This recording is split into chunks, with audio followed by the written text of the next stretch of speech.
everybody, welcome. My name is Herdab. I'm one of the German teachers here at Temple High School. I want to go ahead and share with you some of the tools I've found how to create things in a different way that will yield a little bit more responsiveness on the student's end. So we're going to go ahead and try and make this as easy as possible. So one of the things I found is using PowerPoint to create content. One of the coolest things is that, and I didn't know this before because I've always been using slides, I've been using the Google Suite, but PowerPoint does have some pretty interesting uses. First and foremost, the visual organization is great. Now, remember how we use visual organizers for students, or graphic organizers for students? Why not have one for our workflow? It actually makes things a little bit easier. I'll show you how that works. The other things are that it utilizes and enhances the resources you already have. If you have an old PowerPoint laying around that you'd like to go to whenever you're like, hey, I want to teach this topic, now you can do it in a different way that will also be able to be integrated into Edpuzzle and Schoology. I'll show you how to do that. The other thing is that you can upload these videos up to different platforms, YouTube, Edpuzzle, Schoology, however you want to. But the main thing is that what you're doing is you're taking something that we already have here on the ThinkPads, and we can go ahead and move that up into the next level. All right. The way this works is just the theory first, is that you start out with your original PowerPoint. Maybe your original PowerPoint has 3 or 4 concepts, however many. And then we're like, well, I like this. And you want to be able to do in teaching, you want to be able to circle back and do things again and come up with new ways to reuse that same material so you're not constantly recreating things like myself.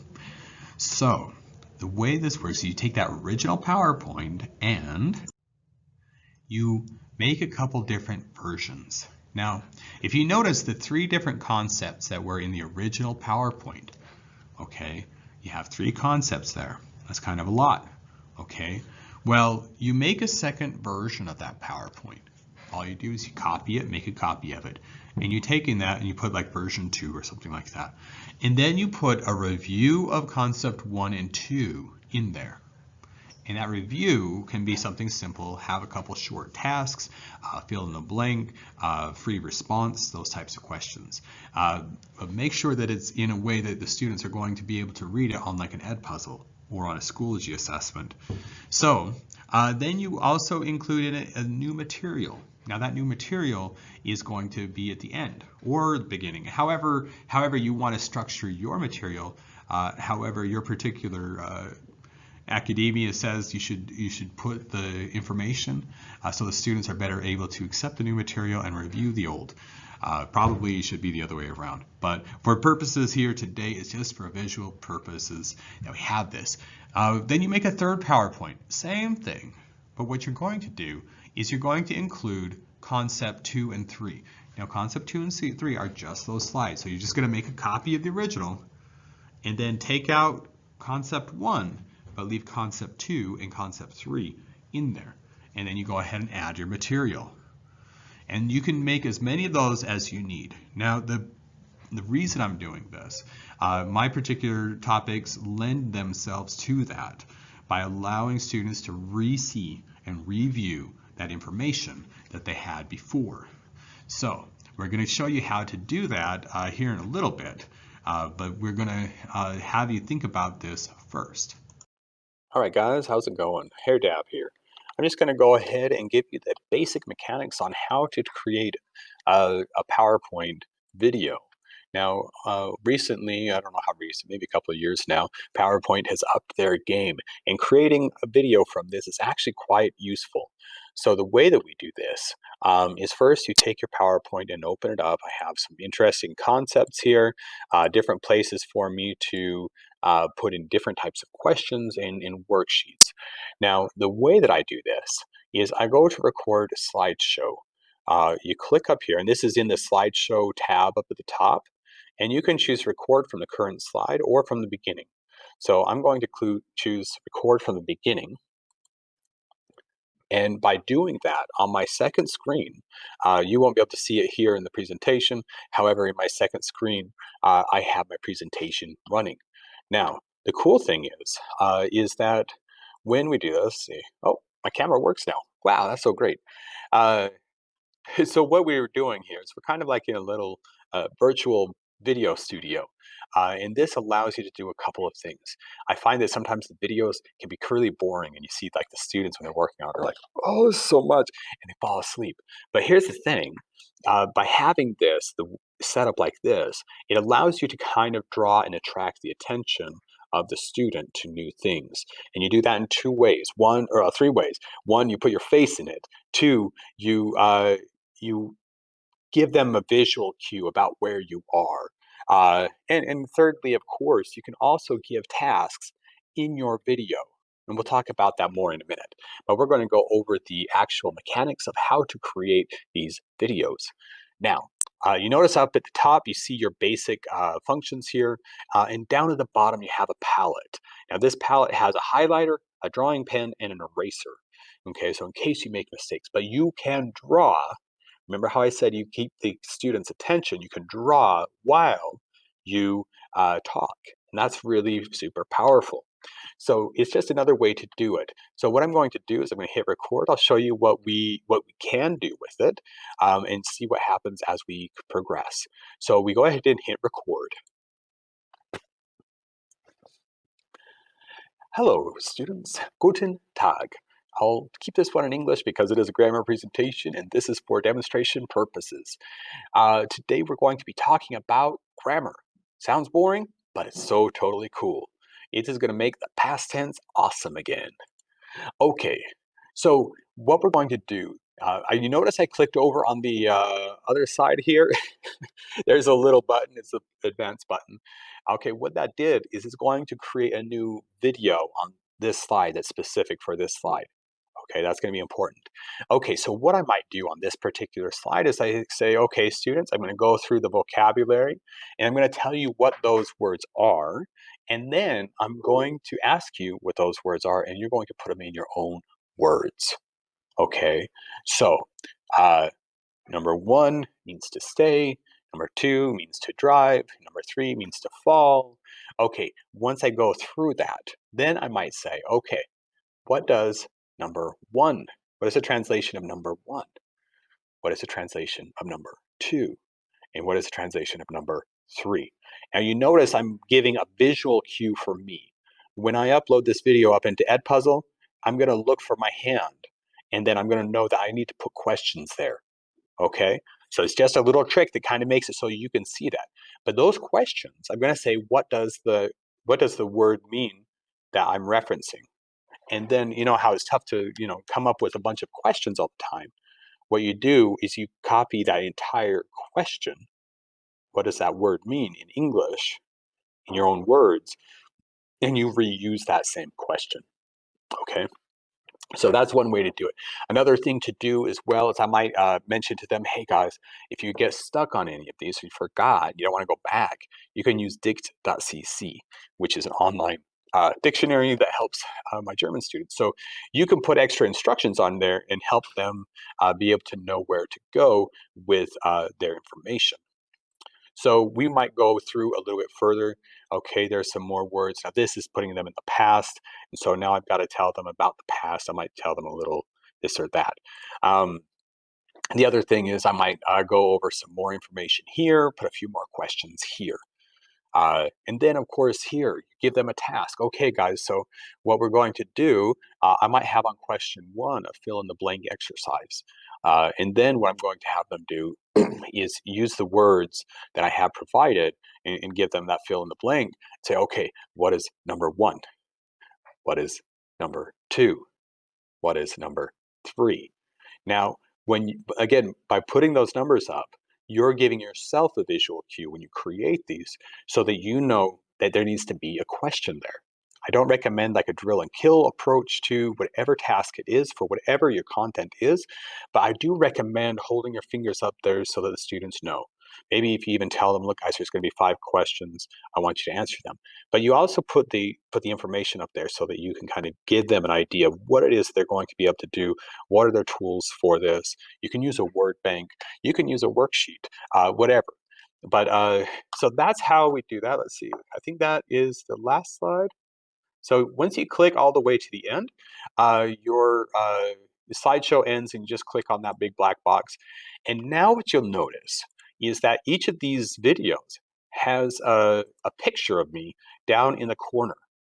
Now that down in the corner thing, you can actually play and listen to what part of that video is there. So we might go through a little bit further. Okay, there's some more words. Now this is putting them in the past.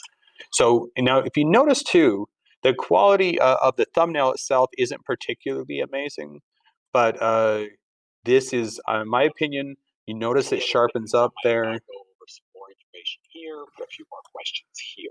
You can also stretch and reshape and everything like that. So what you're doing is giving the students a thing to look at and watch. It's a little bit more engaging. The one caution that I do have is that this does create an exceptionally large PowerPoint file, and opening this in Google Slides, I've tried to do that. It doesn't quite work so nicely. So this might be best suited for creating videos for like Edpuzzles where you have a direct teach, but you're also giving the students something to look at and visualize. So one of the things, again, like I said, you got that stylus. You can also use the stylus in order to create a lot of this stuff. It's very important that students can see where you are in the notes. Like this slide right here is chock full of information. I would absolutely, if I wanted to fix this one, I'm going to actually delete that. So I don't like that particular one. So what I'm going to do is make this a bit more visual. And there we see myself again. Now, I really want to present this information in a way that the students get it, okay? Now, I go ahead and I pick a color because I'm going to use my stylus now to do this. So I hit record again. Hey guys, how's it going? So we're going to talk about the past tense in German. It uses these words here. We're going to work with these words as well. They're there for you to look at and to use in this next activity. One thing you need to know is that the perfect in German is formed with 2 parts. It needs to have those 2 parts. It's like the yin and the yang. So that's important to know that the past participle is this, and you have the version of sein is the other half of that yin and yang. So other than that, so go ahead and do the assignment. Now what you're going to do is you're going to practice using XYZ. So then you give the task. We stop it there. And just like that, go ahead and we have to advance all the way to the end. And now my video has changed. This is all changed as well. I can delete that as well if I'm going to be sending that to someone else or I want it to, not be there. It's like erasing your whiteboard. But that's the mechanics of it. So that's super good. One other thing that I will say that is worthwhile is on the insert. You have a couple of things here.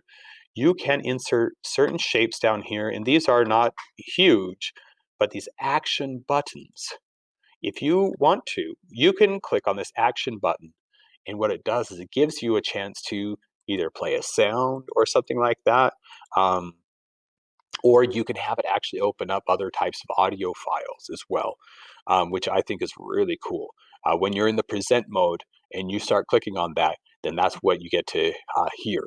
So super important. Hopefully that's helpful for you. The one thing is when you, at the end, when you want to actually export this, you go into the home button and you look down here to export. When you export it, it's going to give you an option for creating in a PDF or create a video. This right here, you have the chance to turn it into an HD quality video. You can also go down to a standard. It doesn't matter. It's however you feel. I do know that the full HD is crazy thick with information. It's however you want. This right here, use recorded timings and narrations. You leave it as that. Sometimes if you do like there are some other times you would use the others, but then you hit create video. Now you'll notice after we save that, um, down here at the bottom, you'll see a little bar, and that tells you how long it takes. Now this is the one minor drawback, is that the videos do take kind of a long time to process, but once you have them, you upload that up into Edpuzzle. You insert questions at the specific spots when you raised your hand and you held up those numbers. So I'd like to also keep them as open-ended questions. I've had some good luck with some of them that the 6-minute long videos will take, like 20, 30 minutes, which is great because the students are actually a little bit more engaged. So they're working with the amount of information they can handle. So hopefully this was helpful to you. Go ahead and complete the rest of my presentation. All right, good luck. Okay, now we talked about questions that encourage students' attention. If you've ever watched your students doing an Edpuzzle, it's traumatic. You're looking at them and they're all falling asleep. Now granted, they're probably not asleep, or maybe they are. It doesn't matter, but their heads are down. They're kind of like, oh, okay. You know that Edpuzzle is not as engaging as you'd like. You'd like it to be at least moderately like, okay, the student chose your class, the student chose to do your material, and they don't have the distraction of other kids. So you have their attention. So in your video, one of the things you might want to do is think about you're directly speaking with the student. Now this is important. Because when you do that, interesting things happen psychologically, and in things I've observed myself, students inherently want to respond, even though they know that the person who is in the video is right there in front of the classroom. They will still respond to that video. It happens with my own kids too, believe it or not. So some examples of things you could say is, okay guys, now we're going to show you a picture, and you are going to identify the items that I'm pointing to. Just like this, or maybe body parts, I've done that before, and the kids are okay with it. Or you could say, all right, now pay attention to the sentences that I say, and go ahead and fill in the blank with the words that you see. And then you say a sentence, and then your Edpuzzle question would be that sentence, and then it would be a free response, allowing them to go ahead and do that.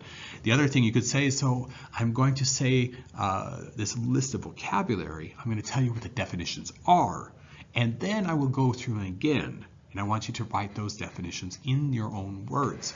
Okay, you start with the first word, and you say, okay, what's your definition for this? And then Edpuzzle, question. Okay, what's your definition for this? Okay, Edpuzzle. And again, what we're doing is we're not having them watch a huge video, but it's a shorter video with lots of tasks and allowing them to get the repetition in without being too redundant. I think that's important. Another thing too is when you give the instruction on videos, your task should be direct and encouraging. You say, good job guys, I'm super proud of you. Look what you just did. That's so amazing. I also like to use the Dora the Explorer questions. It's surprisingly effective. It makes them like respond. And sometimes when I'm listening to them or watching them do the videos, they respond to my questions, which is crazy. So Dora the Explorer questions, for those of you who don't know Dora the Explorer, hey, do you see Swiper? You might have like some sentences over here on the side. Do you see the verb? Which verb could we use here? Let's think about it. And then next thing you know, the kids are kind of like, what? This is strange. So you might also make sure that when you put the question into Edpuzzle or Schoology, you want to make it match. So that the question you ask in the video is like the question that's on the Edpuzzle. That way the student knows to answer that question. But these are just some ideas. I hope you found this video useful, and good luck. Let me know if you need any help or assistance in coming up with new ways to provide this. I want to be able to help as many teachers as I can.